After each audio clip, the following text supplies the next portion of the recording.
Olá, bem-vindo ao episódio número 148 de Vida nos Trilhos. E hoje vamos falar do autor de um livro que, ao mesmo tempo, é muito lido no mundo, ele é muito amado pelas pessoas, porém também odiado por algumas. E vamos falar do Alquimista, de Paulo Coelho.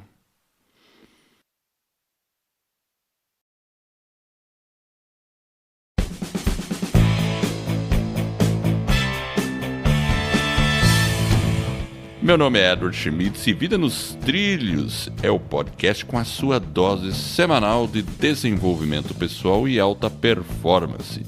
Aqui, eu e meu parceiro Jefferson Pérez, nós destrinchamos as técnicas e os comportamentos que irão levar você rumo às suas metas e seus sonhos. E hoje, no caso, vamos destrinchar um livro. E lembre-se, você é a média das 5 pessoas com as quais você mais convive.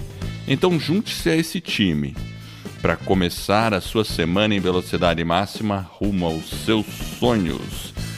Meu amigo Jefferson Pérez, tudo bem com você?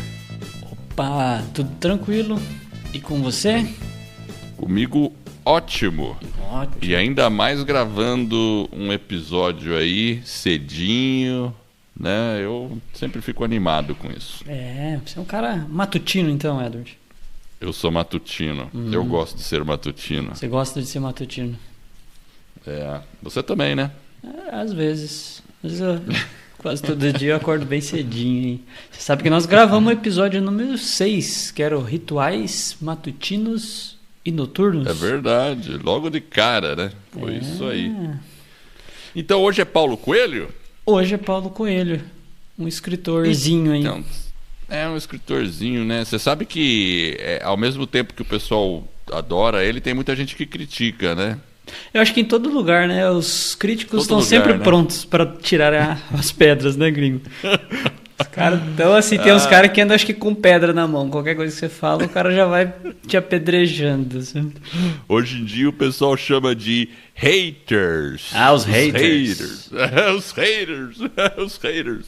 Nós temos alguns já, né, Edward? Ou não? Será que a gente tem alguns? Olha, eu acho que tá bem pouquinho, Você né? tá pouquinho? Deve ter aparecido um ou outro aí, mas tranquilo. Então tá. Quando a gente tiver bastante haters, é que a gente tá indo bem.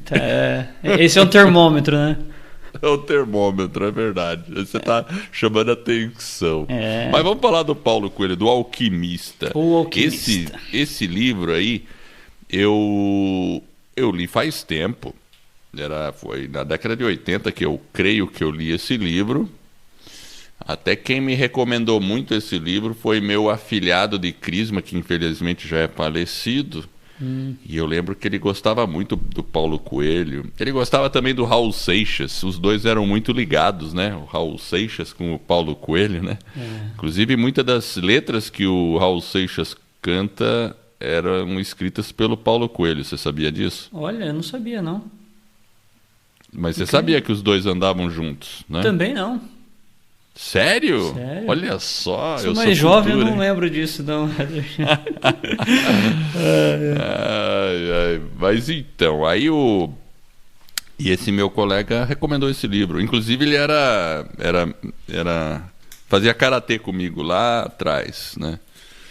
E aí eu li o livro, eu achei bem bacana, porque conta uma jornada, é uma história, é uma metáfora, é um livro muito simples, é fácil de ler, dá para ler rapidinho, e eu gostei bastante. Agora, eu confesso que eu não li recentemente ele, então eu fui na internet, fiz uma longa pesquisa, né? Longa pesquisa aqui, procurei vários artigos, né? Sério mesmo, olha, eu fiquei horas e horas e horas aqui pesquisando, Jefferson, e encontrei um artigo excelente. Sério? Sério, cara, não vai me dizer que foi no meu blog. Cara, exatamente, é o seu artigo, cara. Você aceita ser provocado? O Alquimista. Podemos aprender e tirar lições valiosíssimas desse romance de Paulo Coelho. Prepare-se para provocações. Então, se você que está ouvindo digitar no Google o alquimista Jefferson Pérez, você vai cair nesse post. Olha só. E olha que eu pesquisei muito e realmente esse aqui é o melhor, viu, Jefferson? Nossa, agora eu fiquei muito feliz, hein? Viu, Edward? Você não é um hater, pelo jeito. Mas eu realmente... Foi útil o seu post, porque eu relembrei do Alquimista e eu até fiquei com vontade de ler de novo, sabe? Assim, vou dar uma... realmente. Vou dar uma... agora conta aí, como é que é a história? Tem o Santiago, que é o personagem, né? Como é que é essa história aí? Você lembra dela? Eu acho que ele, na verdade, ele fica ali acho que é Andaluzia, na Espanha, e ele tem uma vida bem sossegadinha. Ele tem as ovelhinhas, ele vende lã, né? Então ele fica num lugarzinho, trabalha ali com as suas ovelhas, compra e vende lã, mas aí ele começa a ter um sonho, né? E aí esse sonho ele vai instigando, começa a provocá-lo, e aí ele vai, eu acho que ele visita, se eu não me engano, uma cigana, e aí a mulher começa a desvendar o sonho. Só que ele fica meio decepcionado, ele não sabe se é aquilo mesmo. Mas aí ele começa a entender que ele precisa talvez correr atrás daquele sonho. Ele conhece um senhorzinho, né? Acho que um rei, né? Isso, o rei, é verdade. E aí eles ficam conversando, trocando ideia. E aí ele acha que ele tem que ir em busca desse tesouro, né? Que é uma lenda pessoal. Que, na verdade, ele sonha que tem um tesouro enterrado próximo às pirâmides do Egito. E aí ele começa o caminho dele e vai atrás dessas pirâmides aí, ele tem que ir desse pra sonho. lá, né?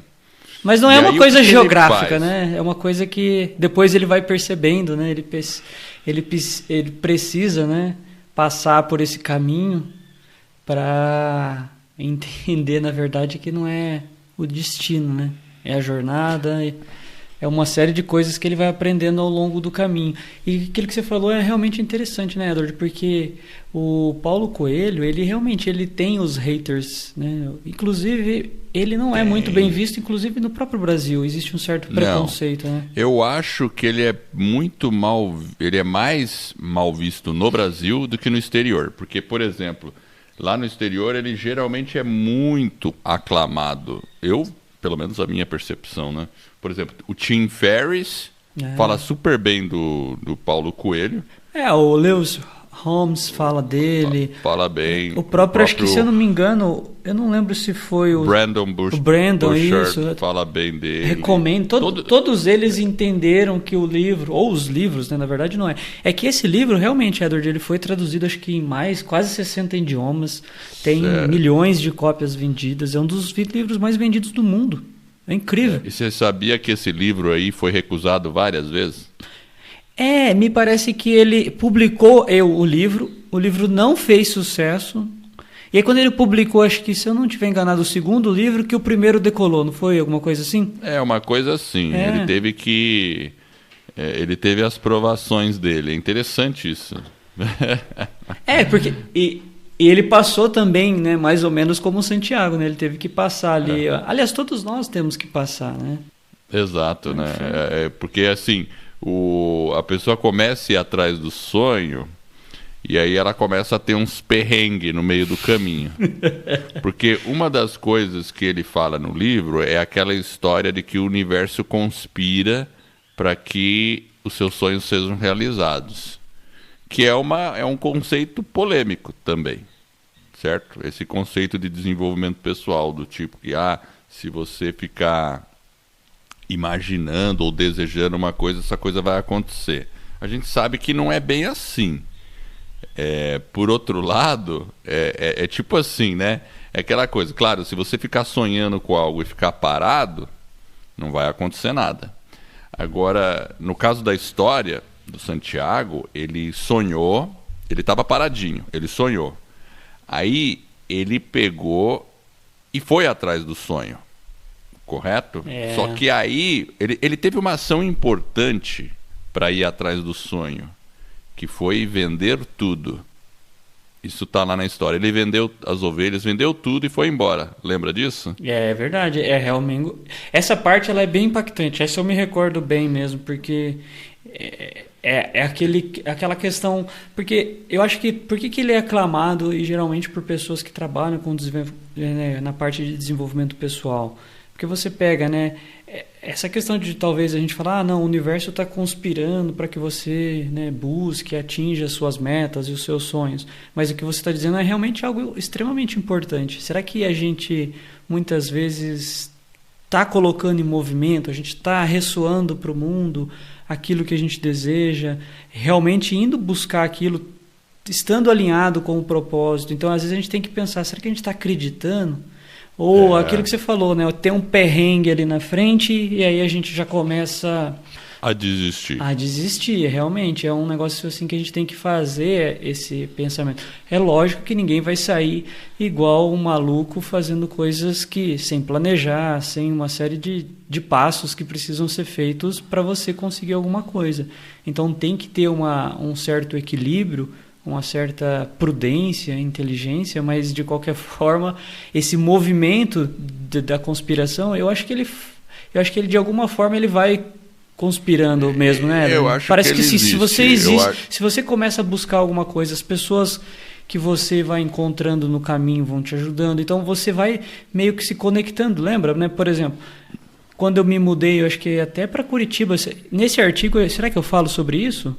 Acho que não. Não, nesse aqui você não fala, não. Então, quando eu me mudei para Curitiba pela primeira vez, né, a gente se conheceu.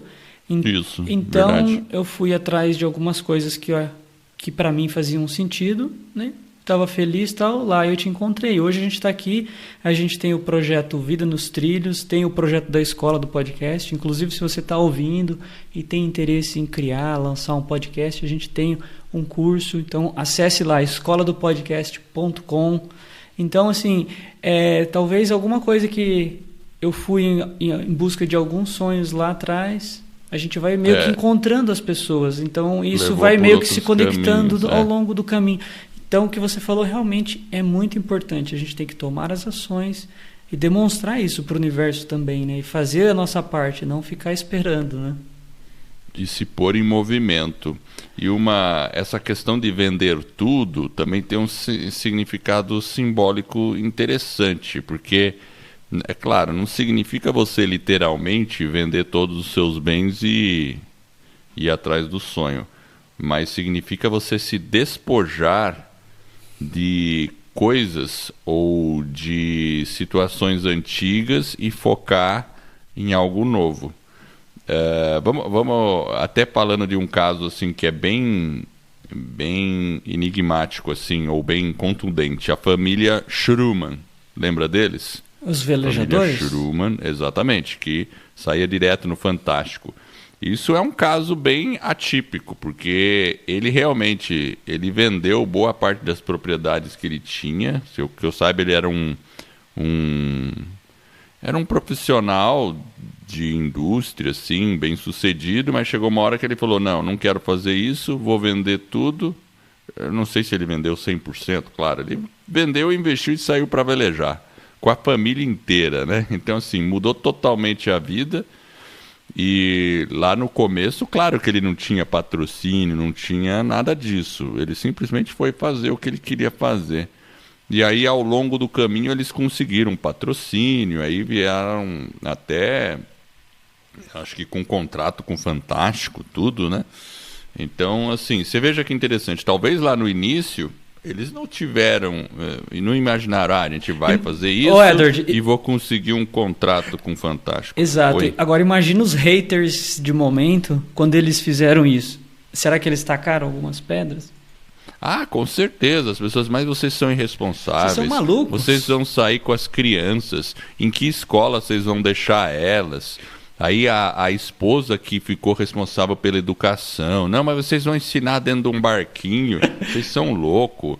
Aí depois, mas assim, veja só, deu tudo certo. Deu tudo certo.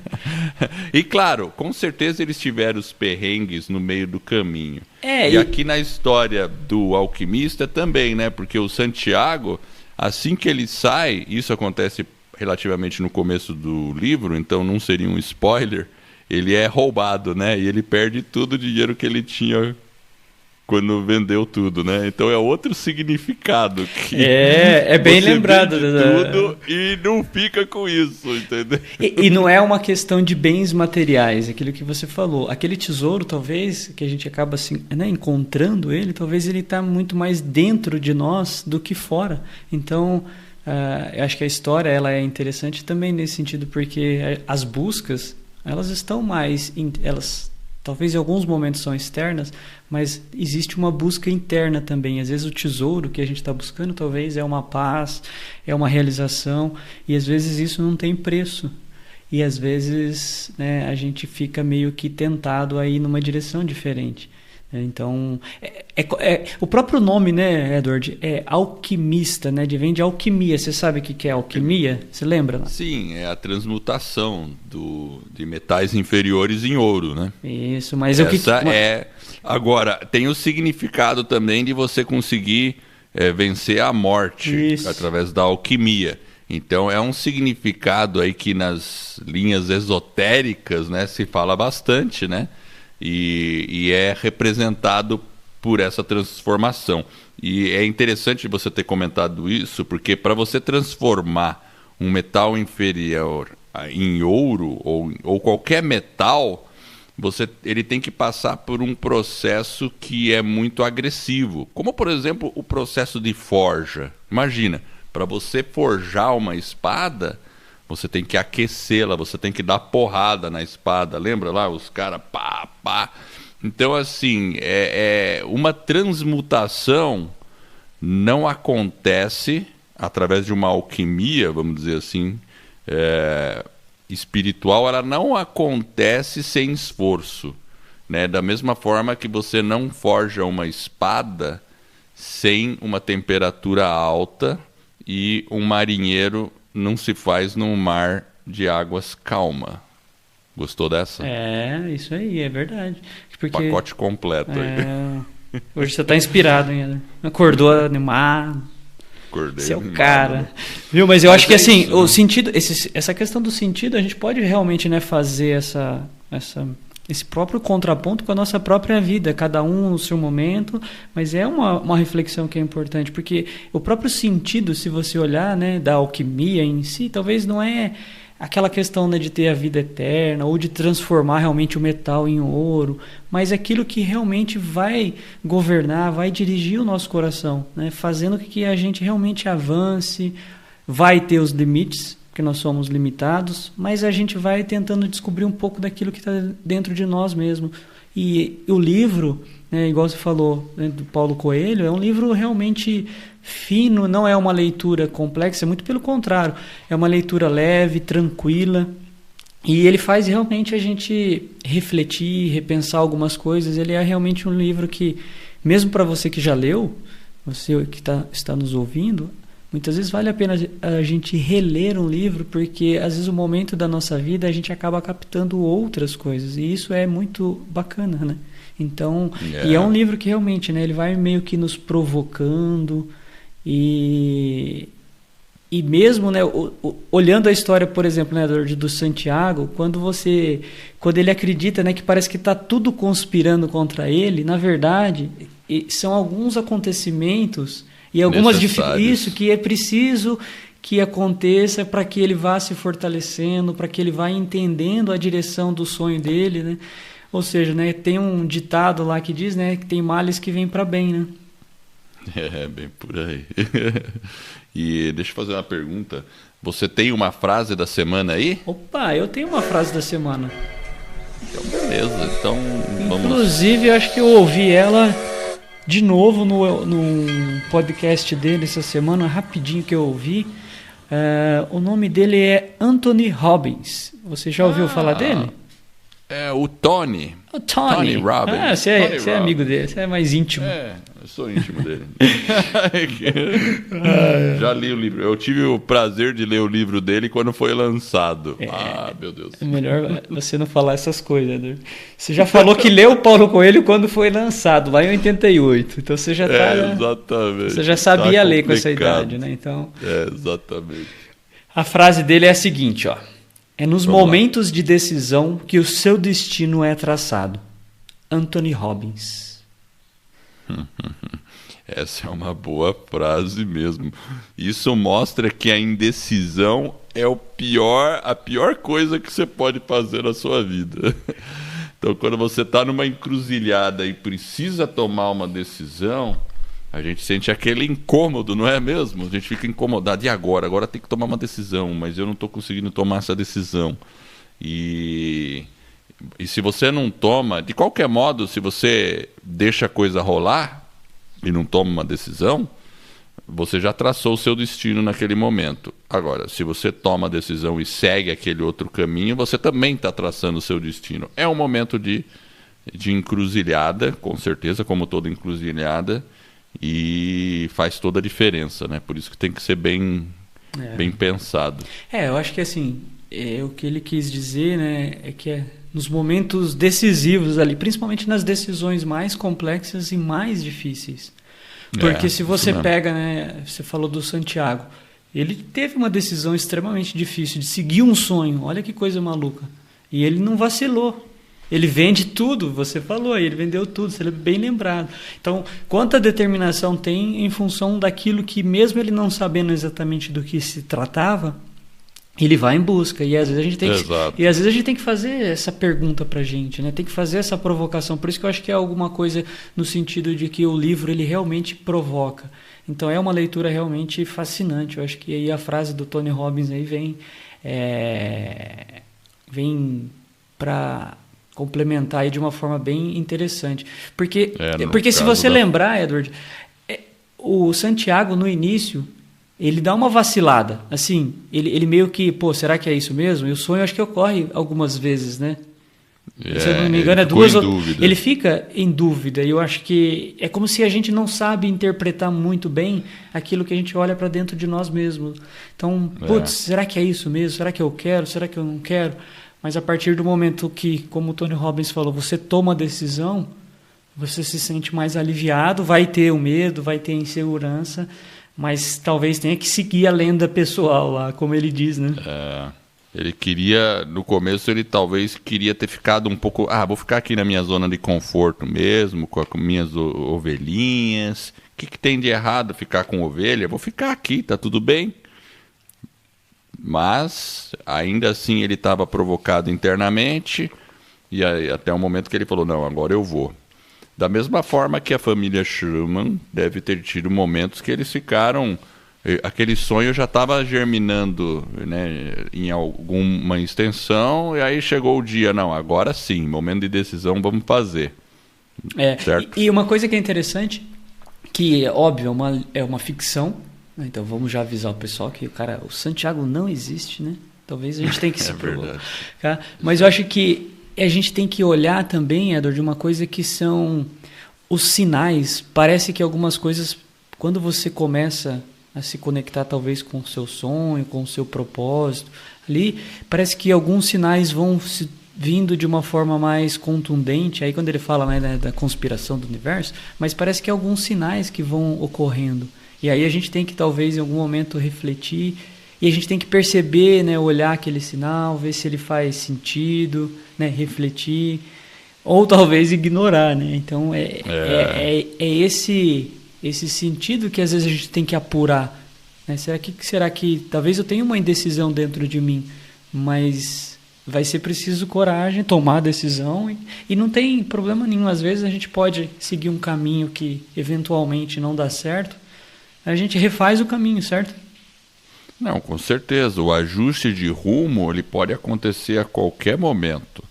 Você pode... Claro, tem situações que o pessoal fala queimar pontes, né? Você cria uma situação que mudou tudo. Mas você sempre pode construir uma ponte nova, né? Não tem nada de errado nisso, né? Tem pessoas... Por exemplo...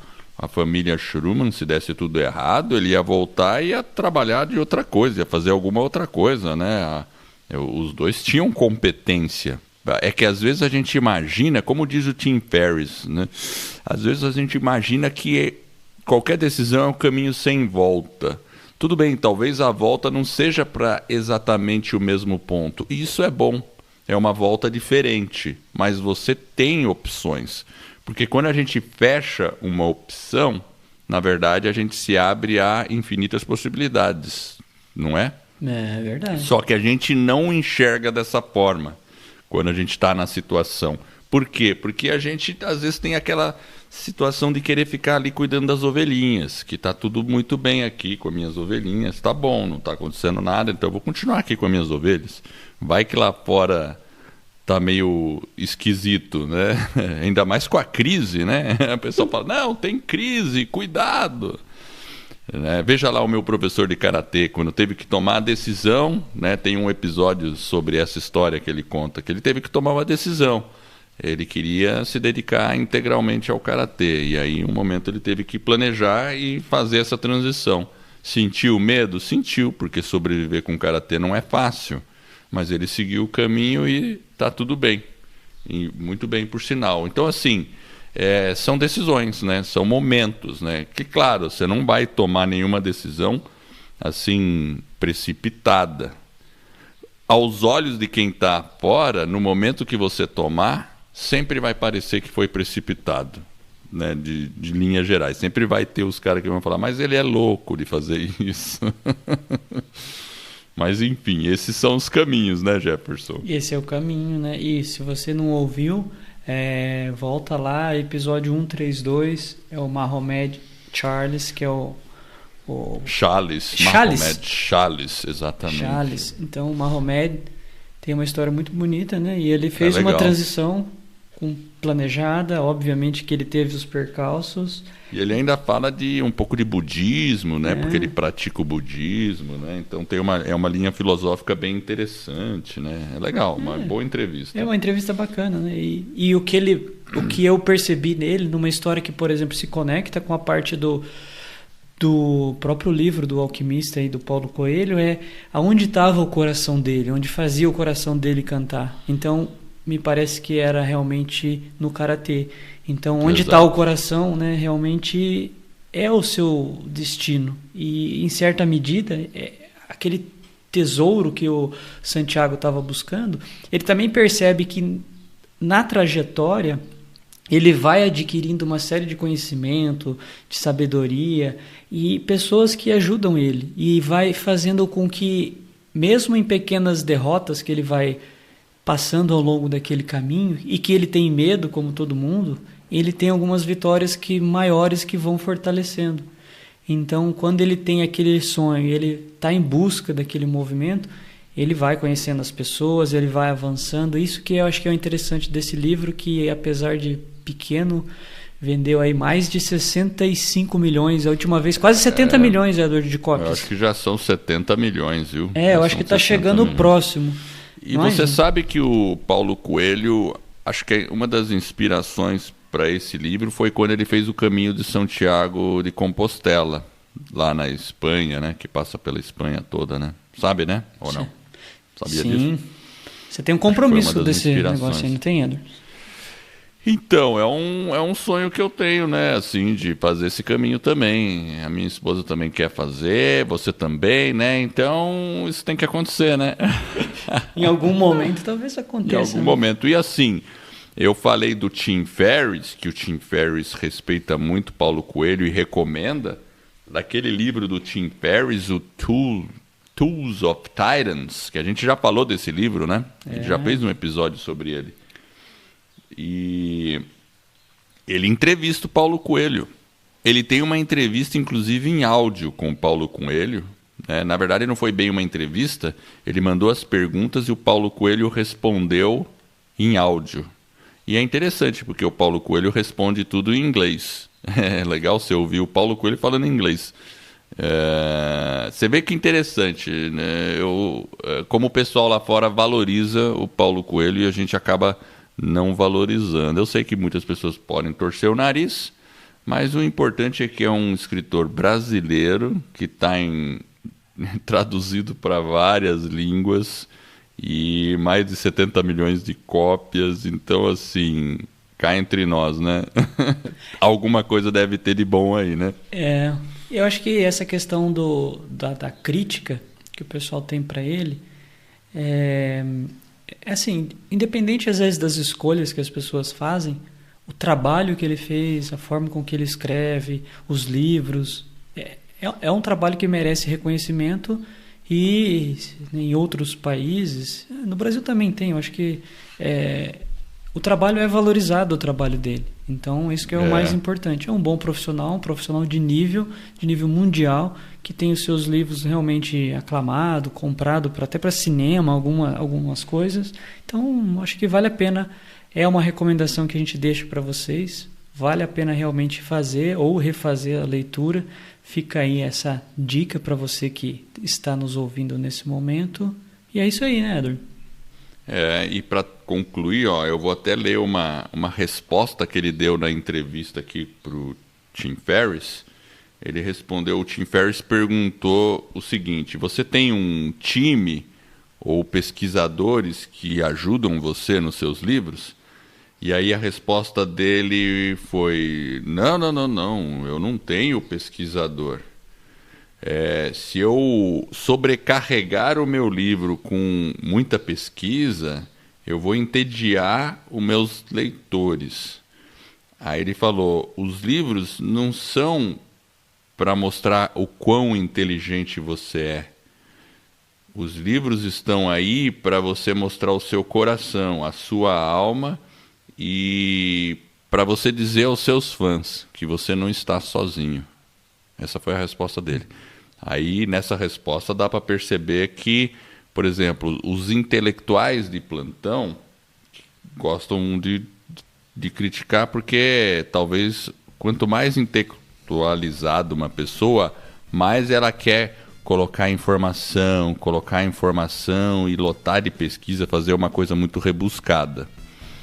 E o Paulo Coelho procura a simplicidade. Então, assim, para mim tá tudo bem. Quem gosta de fazer algo rebuscado e com muita informação, eu gosto de ler livros com muita informação também. Mas eu também gosto de ler um livro mais leve que mostra a alma das pessoas. E eu acho que as duas coisas estão bem. Entendeu? Tudo é válido. Dependendo do momento, eu vou buscar uma coisa ou outra. E nessa resposta, que não foi nenhuma resposta direcionada a haters, eu acho que ele responde os haters. Concorda comigo? Tá tudo bem, né? É aquilo que ele falou. E tá tudo bem, né? Então... Cada um tem seu estilo, cada um tem os seus interesses e suas afinidades, e tá tudo bem. É isso aí. É isso aí. Eu quero agradecer você que está nos ouvindo e eu espero de coração que este episódio e todos os outros que a gente venha a produzir ajude você a colocar a sua vida nos trilhos. E se você gostou desse podcast, assine e faça uma avaliação de 5 estrelas. Eu e o Jefferson vamos ficar muito felizes e esta jornada vai permitir ainda, e essa avaliação vai permitir que outras pessoas conheçam o nosso podcast e assim eu e você estaremos ajudando mais e mais pessoas a colocar a sua vida nos trilhos. E esse é um movimento que se inicia. Acesse o nosso site, vidanostrilhos.com.br. Lá vamos deixar um link para o livro. E eu agradeço a audiência. E é isso aí. Vida nos trilhos, você no comando da sua vida.